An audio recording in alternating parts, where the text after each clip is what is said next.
Look, today I'm going to show you how to save $1 million in your casino entertainment program. And the worst part is, I'm going to make it look easy. So stay tuned, because I'm going to show you some of my secrets right after this smelly quick intro.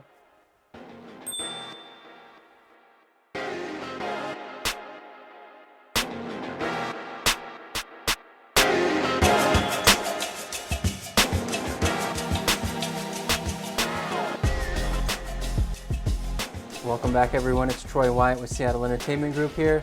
And today, I guarantee by the end of the video, you'll have a better idea of how you can save $1 million in your entertainment program.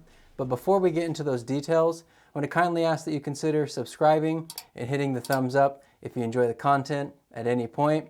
And now that we've got that out of the way, we can take a look at the computer on the two examples we're going to use for our A and B comparison. This is a standard budgeting tool, and you can find a similar template just about anywhere. This one has been altered to fit my needs, but it could be tweaked for other purposes as well. At the bottom, where it says total by genre, there's a calendar snapshot and a few other tabs that drive the overall worksheet. For this particular scenario, I feel it's also important to know that most third-party casino talent promoters are paid a commission regardless of how the show is performing. The commission ranges from 7.5% all the way up to 10% depending on the additional ancillary services provided. To make it easy, we've added the promoter's 10% commission into the drivers tab here. Here in example A, we're looking at a venue that does just under 50 shows a year. In our assumptions, production numbers are based on the venue owning very little of, if any, of the physical assets needed to execute a concert. And those totals are shown based on the predictions per type of show. Of course, they're hypothetical numbers, but you get the idea. We're also assuming that the venue only has 1,000 seats to work with, and they don't want to spend more than $130,000 per act at any time in the year.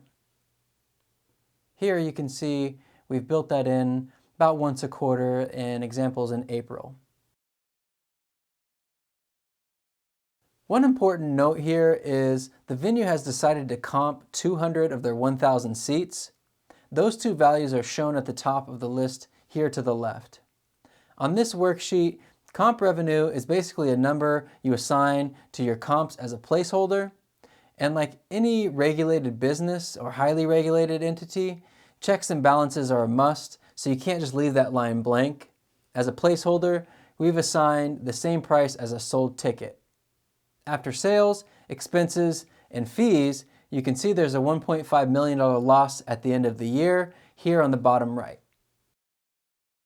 I want to emphasize that post-COVID, this kind of $1.5 million deficit was realistic for some tribal casinos. So let's take a look now at some tips and tricks that you can use to prevent your program from losing so much money when concerts return. In this example, we're attempting to show you how working with the right entertainment company can help you right-size your inflated entertainment budget. So this time, we're going to assume that the casino has previously decided to purchase most of the assets needed to produce concerts regularly. Example B also has the same amount of seats as the original example A, but this time, we're going to tighten the belt a little bit and only offer 150 comp seats. The idea here is the demand will ensure that only the highest level of players will qualify for comps first, and will make the lower level VIPs want to play up if the concert sells out. Now, you can see those adjustments were made on each tab here. Additionally, I decided to lower the talent fee cap to a more appropriate range for a room of this size.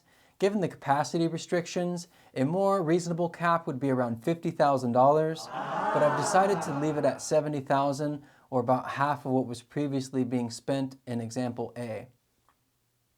Now, as much as I love entertainment and doing shows, I do think one a week, like in previous example A, may have been a little too many, especially if your casino ballroom is in a high-frequency market with a lot of competing venues or local traffic. And think about it, saturation is really only going to lead to less tickets sold, which means you could be stuck with low demand and may have to try to comp the room to fill it up. And it's not a good place to be, I've seen it. Anyway, let's go back down to the calendar below now. As you can see, I reduced the amount of shows to 33, or about 2 to 3 a month. Let's now go increase average ticket prices slightly since we know there'll be more demand.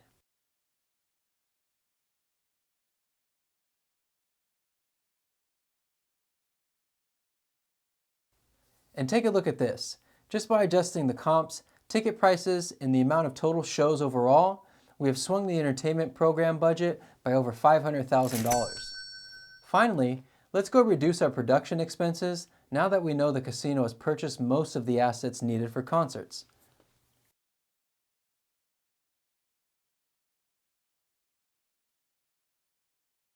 At this point, the $1 million difference can truly be realized. In fact, if you take a look at the bottom corner now, profitability is only within a couple $100,000. Obviously, you can see we're not considering any hypothetical gaming revenue from your comp players, but I do find there's no real way to directly attribute that play to a show because there's too many variables. For example, a regular player that was comped may skip a routine day in their midweek to make it to a show on the weekend, but not have money to play on both days. In my opinion, it makes better business sense to mostly focus on hard ticket sales, since that's the business model you're operating on your side of the casino. So there you have it. As you can see, it's really easy to get lost in the numbers in both example A and example B. Rather than getting too lost or frustrated in the process while putting budgets together though, I try to remind myself that entertainment isn't just about relationships like everyone seems to gloat about. It's also about numbers and bringing numbers together or making deals. So when I go through these exercises, it's not to make fun of people or point the finger at who's losing the most money.